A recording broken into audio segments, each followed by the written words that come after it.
Students, last lecture के अंदर हमने जो एग्जाम्पल नंबर 5, 6 और 7 बाकी थे वो कर दिए थे। इसलिए आज के लेक्चर से हम प्रोबेबिलिटी की थियरी देखेंगे। ठीक है, थियरी चलेगी। उस टाइम बोर्ड पे कुछ लिखा हुआ नहीं होगा। जो कुछ इंपॉर्टेंट पॉइंट्स है या कुछ ड्रॉ करना है तो वो मैं ड्रॉ करूंगा। तो आप इस वीडियो को देखने के लिए पैम्पलेट अपने पास लेकर बैठ जाइए, फिर बाद में ये वीडियो देखिए। ठीक है, तो पैम्पलेट आपके पास लेके बैठेंगे तो आपको समझ में आएगा, नहीं तो समझ में आने वाला नहीं है। समझ गए? पैम्पलेट आपके पास रखो, फिर वीडियो को देखो। अंडरस्टैंड? चलो ठीक है। फर्स्ट क्वेश्चन क्या है? What is probability? प्रोबेबिलिटी का मीनिंग क्या है? तो हमने देखा था सिंपल मीनिंग प्रोबेबिलिटी का कि probability is a major of uncertainty. Uncertainty को मेजर करना है, उसी का नाम प्रोबेबिलिटी है। कुछ स्टेटमेंट्स होते हैं जिसके अंदर अनसर्टेनिटी होती है, जैसे आपको अंदर पैम्पलेट में बताया है। देखो, फर्स्ट क्वेश्चन है हमारा, ये फर्स्ट पेज पे मिलेगा आपको। What is probability? प्रोबेबिलिटी क्या है? तो प्रोबेबिलिटी का मीनिंग लिखा है, उसके लिए एक्सप्लेन किया है, थोड़े एग्जांपल्स देखो। Consider the following statement. नीचे जो स्टेटमेंट्स दिए हुए वो देखो। First, possibly it will rain tonight. हो सकता है आज रात को बारिश गिरे। चलो, आज रात को बारिश गिरे, ये क्या है? अनसर्टेन है। बारिश गिर भी सकती है, नहीं भी गिर सकती है। समझे? तो यहां अनसर्टेनिटी है। दूसरा सेंटेंस दिया है, most probably Rakesh will marry Madhu. Rakesh Madhu से मैरिज करेगा। तो राकेश मधु से ही मैरिज करेगा, ऐसा हो भी सकता है या नहीं भी हो सकता है, उसके ऊपर डिपेंड करता है। तो यहां भी क्या है? अनसर्टेनिटी है। हो सकता है उसके साथ मैरिज करे, नहीं भी हो सकता उसके साथ मैरिज करे, तो यहां अनसर्टेनिटी आएगी। He is likely to get a job in this month. हो सकता है उसको इस मंथ के अंदर जॉब मिल जाए। जॉब मिल भी सकती है, नहीं भी मिल सकती है, तो यहां फिर से अनसर्टेनिटी है। समझे आप? तो ये सभी स्टेटमेंट के अंदर अनसर्टेनिटी है। तो जो डिग्री ऑफ अनसर्टेनिटी है, जिसको कहते हैं हम गुजराती में अचोक्कसताનું प्रमाण, right? All this statements involve a degree of uncertainty. ये सभी स्टेटमेंट्स के अंदर अनसर्टेनिटी है। A major of uncertainty is provided by the probability. तो ये सेंटेंस हमारा इंपॉर्टेंट है। A major of uncertainty, a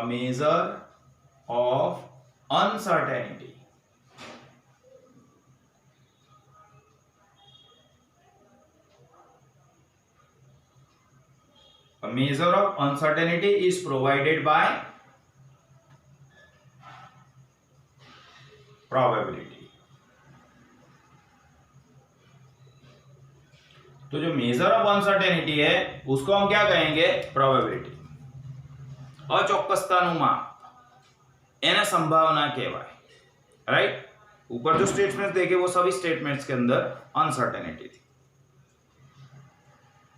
Thus the term probability means measure of uncertainty। Probability का मीनिंग दिया है, देखो। प्रोबेबिलिटी मीन्स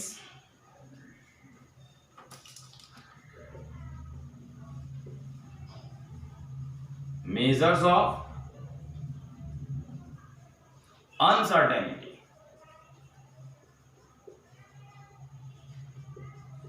जो मेजर ऑफ अनसर्टेनिटी है उसको क्या कहेंगे हम? प्रोबेबिलिटी। मेजर ऑफ अनसर्टेनिटी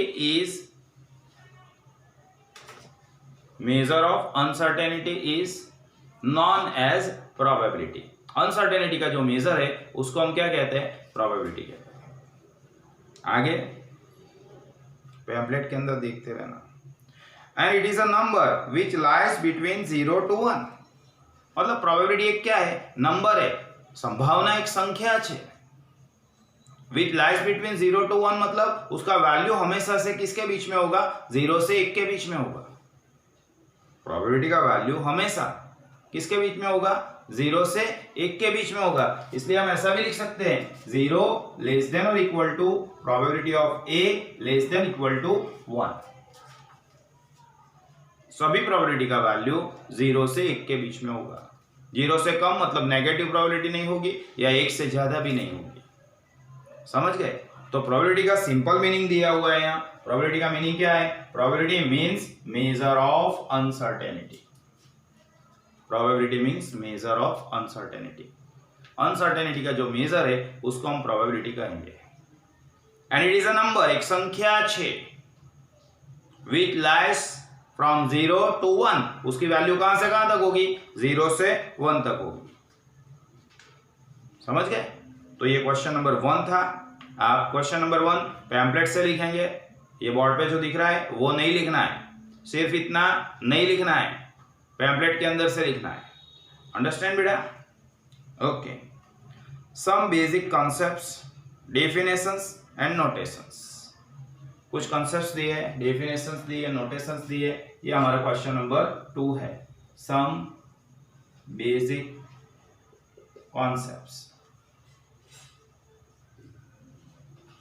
उसमें पहला रैंडम एक्सपेरिमेंट।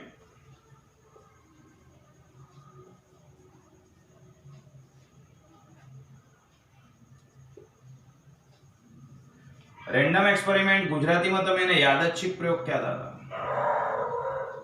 Random experiment. अब ये रैंडम एक्सपेरिमेंट क्या है? ऐसा एक्सपेरिमेंट जिसके आउटकम्स अनप्रेडिक्टेबल है। एवो प्रयोग जेना परिणामों નું अनुमान करी न शकाय एवा छे। ऐसा एक्सपेरिमेंट जिसके आउटकम्स अनप्रेडिक्टेबल है, अनुमान न करी सकाय। फॉर एग्जाम्पल मैं डाइस थ्रो करता हूं तो मुझे पता है हेड मिलेगा या टेल मिलेगा, लेकिन कौन सा मिलेगा इसका हम प्रेडिक्शन पहले से नहीं कर सकते। एनो अंदाज, एनो अनुमान पहले से नहीं करी सकता। राइट? फिर डाइस थ्रो कर रहे हैं तो मुझे आपको सबको पता है डाइस थ्रो करूंगा तो 1 to 6 में से कोई एक नंबर आएगा, लेकिन कौन सा नंबर आने वाला है ये कोई पहले से नहीं बता सकता है। एनु साचू अनुमान આપણે કરી શકતા નથી। तो एक्सपेरिमेंट या रैंडम एक्सपेरिमेंट, उसका मीनिंग क्या हुआ? तो देखो अंदर, any operation that yields outcomes which are unpredictable. Any operation that yields outcomes which are unpredictable।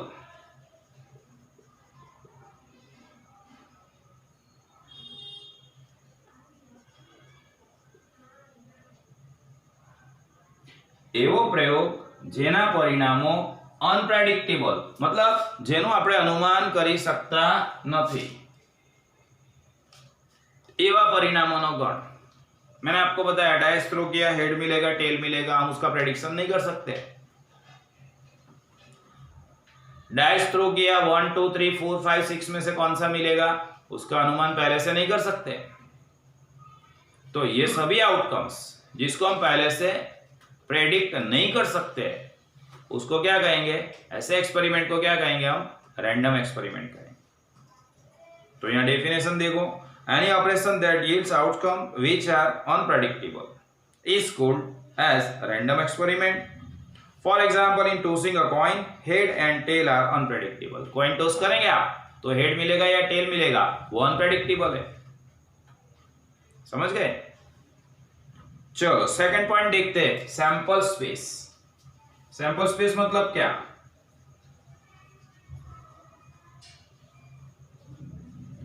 Gujarati में तमे एने निदर्शवकाश कहता था। तो सैंपल स्पेस किसको कहते हैं? Set of all possible outcomes. Set of all possible outcomes of an experiment. या of random experiment.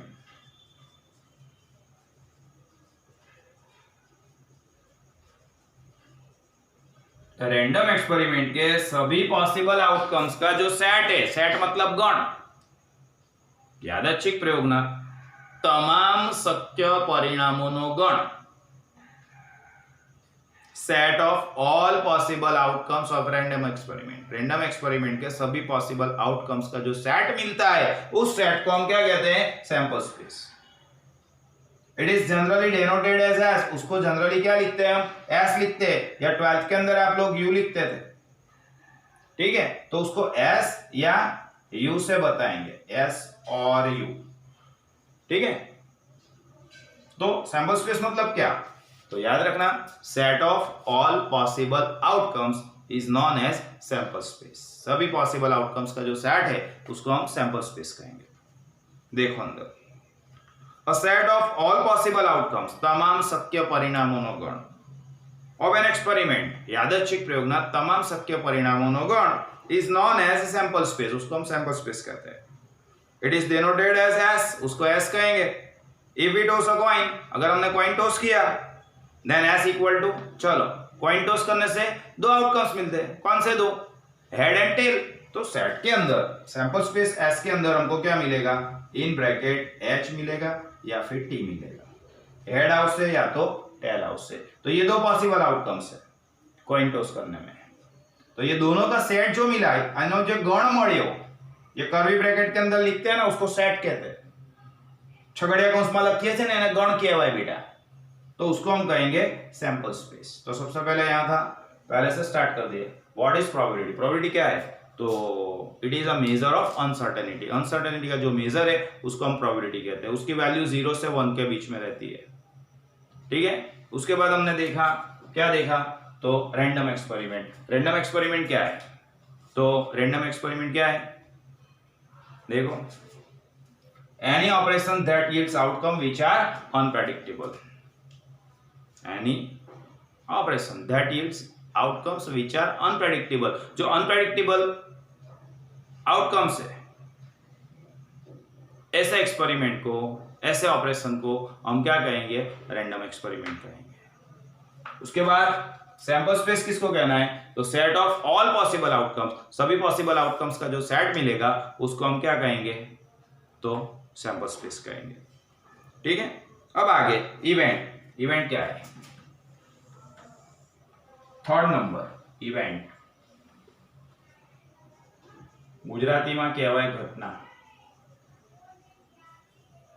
A part of sample space. A part of sample space. Sample space का कोई एक पार्ट है, उसको हम क्या कहते हैं? इवेंट। इवेंट हम कैसे बताते हैं? तो ए बी सी इस तरह से इवेंट बताते हैं, ठीक है? या फिर A1 A2 डैश डैश। तो इवेंट्स मतलब क्या? तो a part of sample space, निदर्शकाशનો कोई एक भाग, a part of sample space. जैसे कि यहां पे सैंपल स्पेस एस आपको दिया हुआ था, हेड एंड टेल। अब आपको दिया है हेड अकर्स, तो ए के अंदर आप क्या लिखेंगे? एच। टेल अकर्स, तो बी के अंदर आप क्या लिखेंगे? एच। तो ये ए और बी है, उसको क्या कहना है? इवेंट, घटना। अंडरस्टैंड? तो a part of sample space, निदर्शकाशનો कोई एक भाग इज नॉन एज इवेंट। उसको क्या कहेंगे हम? इवेंट कहेंगे। देखो अंदर, event, a part of sample space is called event of a probability, नहीं, ऑफ अ सैंपल स्पेस कर देना वहां पे, of a sample space, probability नहीं, निकाल देना, प्रोबेबिलिटी की जगह पे सैंपल स्पेस लिखना। एन इवेंट में कंटेन वन और मोर देन वन आउटकम्स। किसी भी इवेंट के अंदर एक आउटकम होगा या एक से ज्यादा होंगे, कभी जीरो भी रहता है। तो कभी जीरो होते हैं, उसको हम नल सेट कहते हैं, खाली गण कहिए छे, एक भी आउटकम नहीं होता है अंदर, ठीक है? तो एक आउटकम होगा या एक से ज्यादा आउटकम होंगे। अभी एक आउटकम जो है उसके अंदर, यहाँ देखो एक ही आउटकम दिख रहा है, यहाँ बी इज टेल, तो यहाँ भी एक ही आउटकम दिख रहा है। तो एक आउटकम वाली जो इवेंट्स है उसको कहेंगे हम सिंपल इवेंट या एलिमेंट्री इवेंट, ठीक है? और एक से ज्यादा आउटकम्स होंगे। फॉर एग्जांपल ए के अंदर आपको दिया है 1 2 3, या फिर ए के अंदर आपको दिया, बी के अंदर आपको दिया है इन ब्रैकेट एक्स वाई। तो यहां कितने आउटकम्स मिले मुझे? 3 आउटकम्स मिले। इधर कितने आउटकम्स मिले? 2 आउटकम्स मिले। तो एक से ज्यादा आउटकम्स होंगे, ऐसे इवेंट्स को हम कहेंगे कंपाउंड इवेंट। समझ रहे हो? पहले तो इवेंट क्या है? अ part of sample space, sample space का कोई एक पार्ट, जिसको हम क्या कहते हैं? इवेंट। उसके बाद सिंपल इवेंट या एलिमेंट्री इवेंट्स किसको कहते हैं? An event which has only one outcome, ऐसे इवेंट्स जिसके अंदर सिर्फ एक ही आउटकम है, तो उसको क्या कहेंगे हम? सिंपल इवेंट और एलिमेंट्री इवेंट।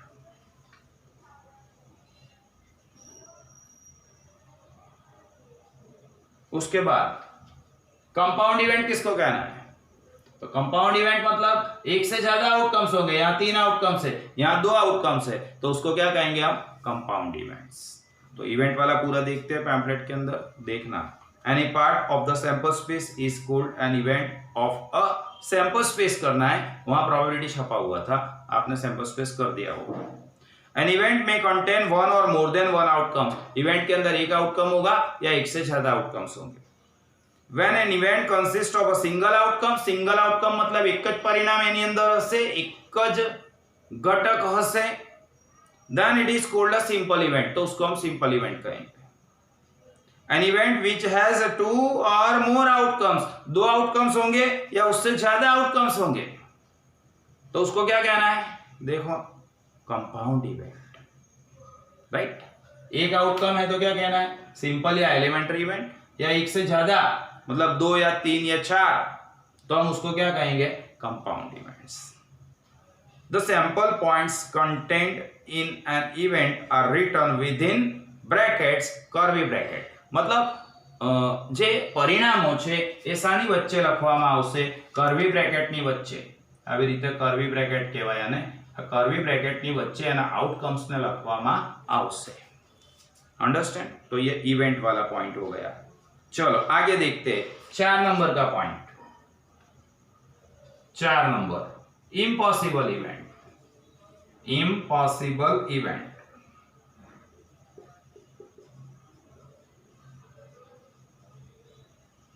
तो जो इवेंट 5 मिलती है हमको, उस इवेंट को क्या कहते हैं? Impossible event. गुजराती में એને અશક્ય घटना કહેવાય। चलो फॉर एग्जाम्पल आपको ऐसा बोला कि coin is tossed, head and tail both occurs. आप कॉइन टोस कर रहे हो तो हेड और टेल दोनों एक साथ आ जाएंगे। हो सकता है ऐसा, हेड आएगा तो टेल नीचे चला जाएगा, टेल ऊपर आएगा तो हेड नीचे चला जाएगा, दोनों एक साथ ऊपर नहीं आ सकते। तो ऐसे इवेंट्स को क्या कहेंगे हम? Impossible event. A dice is throne, एक डाइस हमने थ्रो किया है, एंड 7 ऑकर्स, 7 आवे, 7 आ सकता है। डाइस हमने थ्रो किया है तो 1 2 3 4 5 6 में से कोई एक आएगा, 7 नहीं आएगा। तो जो 5 दिख रहा है, इस 5 को हम कौन सा इवेंट कहते हैं? इम्पॉसिबल इवेंट, अशक्य घटना। समझे? खाली गणने अशक्य घटना कहवाय। इट हैज 0 आउटकम्स, उसके अंदर कितने आउटकम्स होंगे? 0 आउटकम्स होंगे, एक पण परिणाम एमां मळशे नहीं। तो एवी इवेंट ने आपणे इम्पॉसिबल इवेंट कहीशुं बेटा। जो अंदर impossible event, it is denoted bye 5, उसको 5 से बताना है। And it contains know outcome, उसके अंदर एक भी आउटकम नहीं होगा। अंडरस्टैंड? एमां एक पण आउटकम्स हशे नहीं। फिर आगे दिया हुआ है 5 number, difference of 2 events. 2 events का डिफरेंस, गुजराती में એને કહેવાય તફાવત ઘટના। डिफरेंस ऑफ इवेंट्स, तफावत घटना। पहले एक काम करो, यहां तक का लिख दो। कहां तक का लिखना है? इम्पॉसिबल इवेंट्स तक का। ये रहा, इम्पॉसिबल इवेंट्स तक का लिख दो। मैं फिर से बता रहा हूं, बोर्ड पे से देख के नहीं लिखना है। कहां से लिखना है? पैम्पलेट के अंदर से। इम्पॉसिबल इवेंट सुधीનું લખી દો, એની આગળ मैं समझाऊं છું, એના પછી લખજો। ओके, मैं आगे पढ़ा रहा हूं।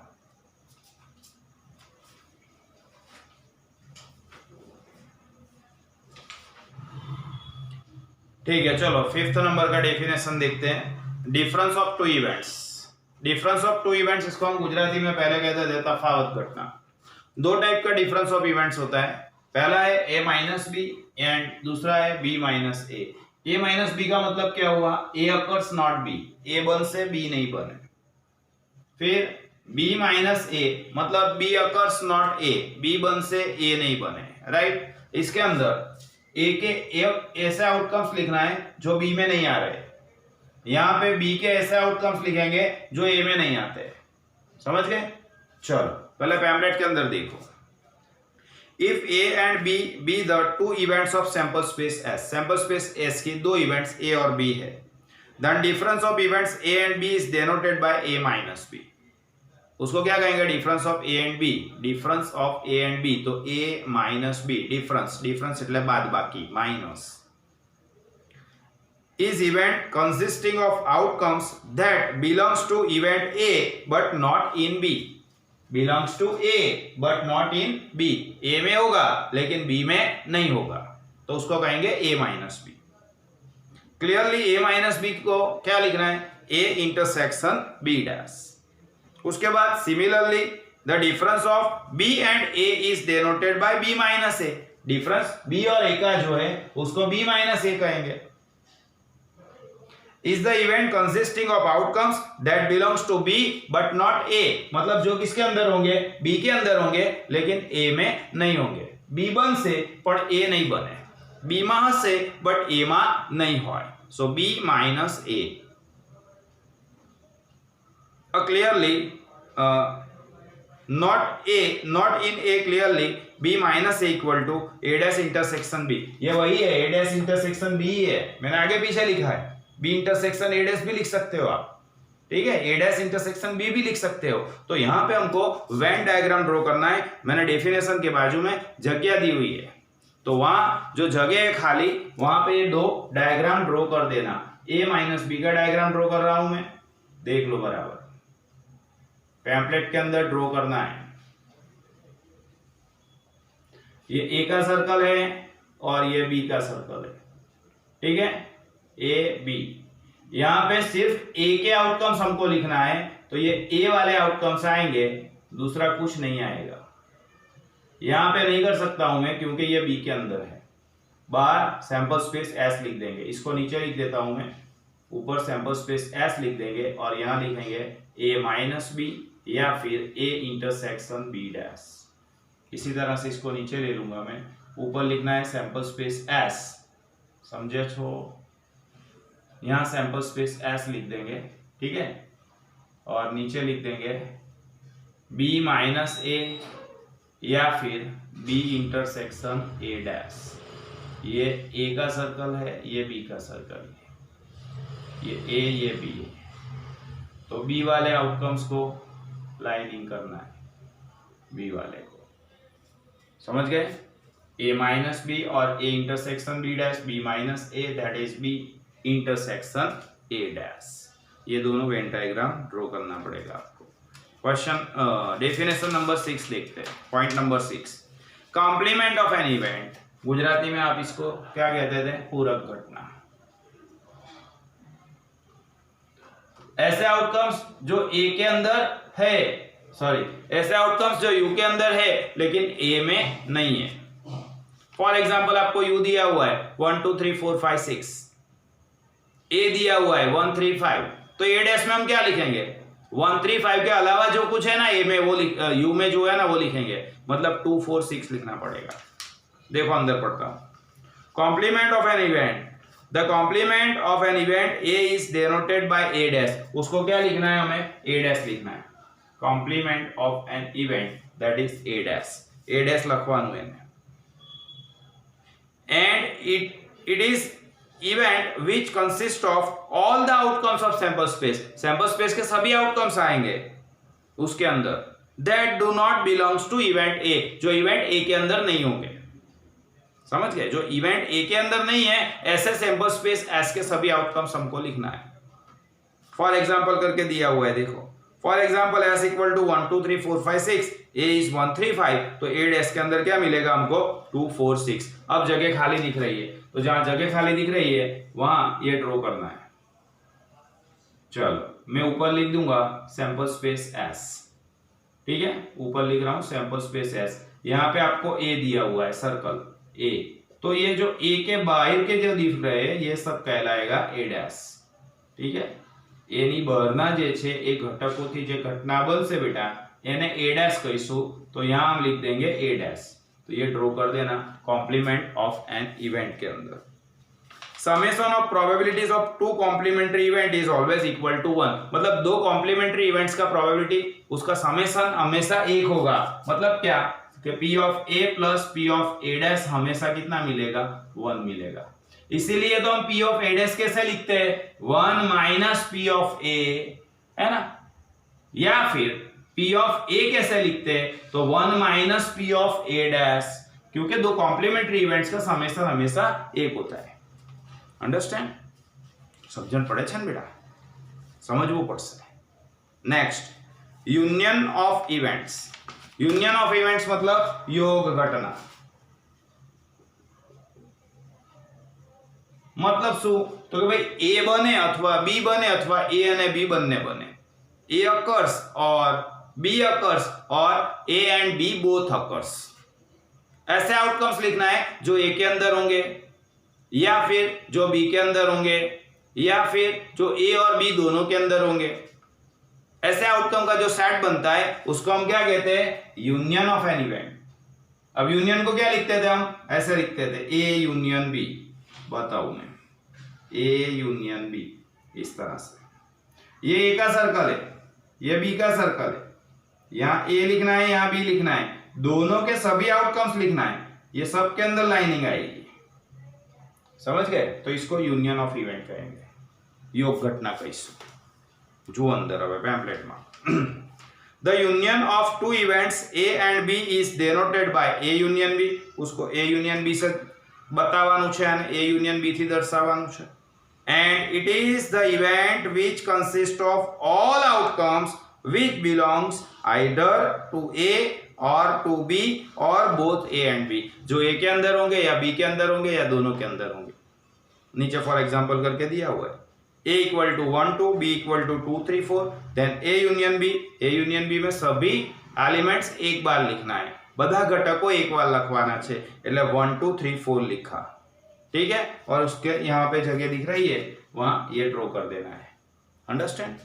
चलो फिर आगे जो जो ड्रॉ करना है वो ड्रॉ करते ही जाना। चलो intersection of an event. Intersection Gujarati में कहता था छेद घटना। छेद घटना इसको क्या लिखते थे हम, यहाँ ऊपर सैंपल स्पेस एस लिख दिया मैंने, रह गया था। चलो ये सैंपल स्पेस एस है, ए का सर्कल है और इधर वाला बी का सर्कल है, ठीक है। तो जो दोनों के अंदर कॉमन दिख रहा है ये वाला पार्ट दिखा, ये मैंने किया, इसको क्या कहेंगे हम ए इंटरसेक्शन बी।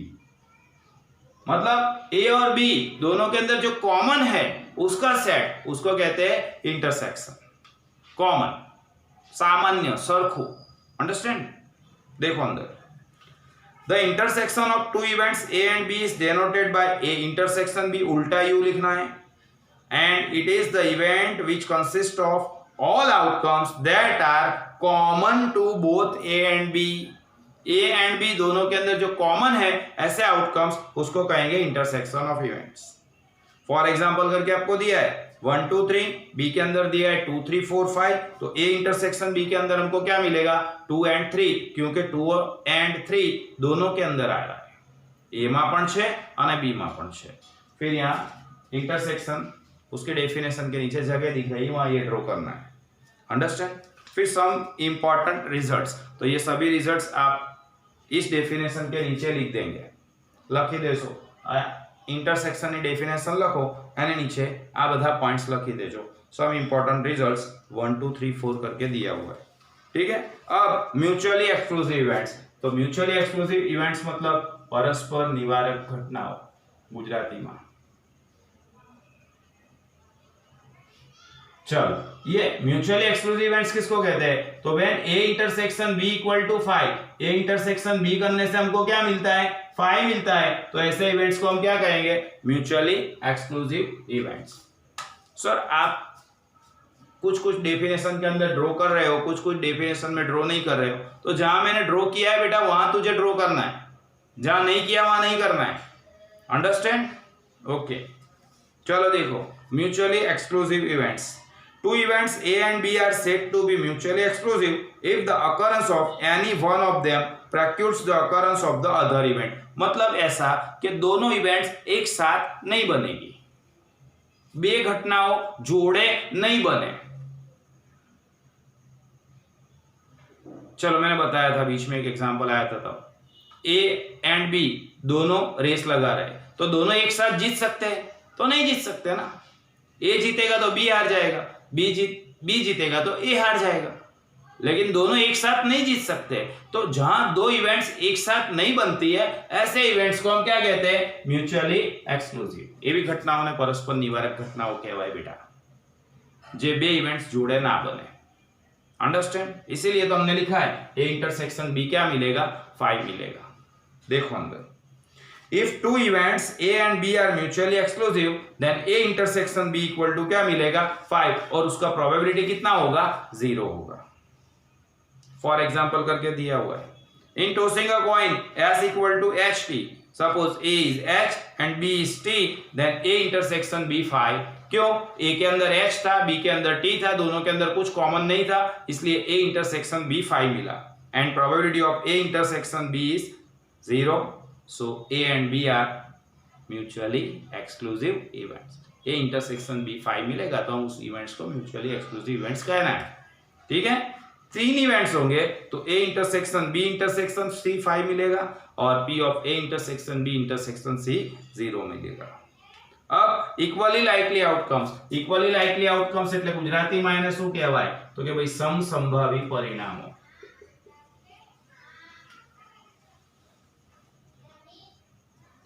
ऐसे आउटकम्स जिसकी प्रोबेबिलिटी सेम रहती है। For example head and tail है, तो हेड की प्रोबेबिलिटी 1/2 लिख सकते हैं हम। हेलो, लिख सकते हैं ना हेड की प्रोबेबिलिटी 1/2। एक कॉइन टॉस किया है, हेड आएगा उसकी प्रोबेबिलिटी 1/2, टेल आएगा उसकी प्रोबेबिलिटी भी 1/2। तो यहां दोनों की प्रोबेबिलिटी कैसी हुई? इक्वल हुई। तो ऐसे आउटकम्स को हम क्या कहेंगे? इक्वली लाइकली आउटकम्स, समसंभावी परिणाम। एक डाइस थ्रो किया, 1 2 3 4 5 6 मिला, तो 1 आएगा उसकी प्रोबेबिलिटी 1/6, 2 आएगा उसकी प्रोबेबिलिटी 1/6, 3 आएगा उसकी प्रोबेबिलिटी 1/6, 4 की प्रोबेबिलिटी 1/6, 5 की प्रोबेबिलिटी 1/6, 6 की प्रोबेबिलिटी 1/6। तो सभी की प्रोबेबिलिटी सेम है ना, तो ऐसे आउटकम्स को क्या कहेंगे हम? इक्वली लाइकली आउटकम्स, समसंभावी परिणामों। अंडरस्टैंड? देखते हैं अंदर, the outcomes which are having equal chance. Understand? सरखी संभावना, चांस मतलब प्रोबेबिलिटी और कुछ नहीं। Equal chance of occurrence are called equally likely outcomes. मैंने जो एग्जांपल दिया वही अंदर लिखा है। For example in tossing an unbiased coin both the outcomes H and T are equally likely. Head और टेल दोनों इक्वली लाइकली आउटकम्स है। क्यों? क्योंकि दोनों की प्रोबेबिलिटी इक्वल मिलती है, 1/2 1/2। अंडरस्टैंड? समझ गए ना? हेलो, थियरी चल रही है सर, बहुत मजा आएगा, नींद भी लगेगी, लेकिन लिखना तो है ही है। चलो आगे देखते हैं। इंडिपेंडेंट इवेंट्स એટલે ગુજરાતીમાં શું કહેવાય? નિરપેક્ષ ઘટનાઓ।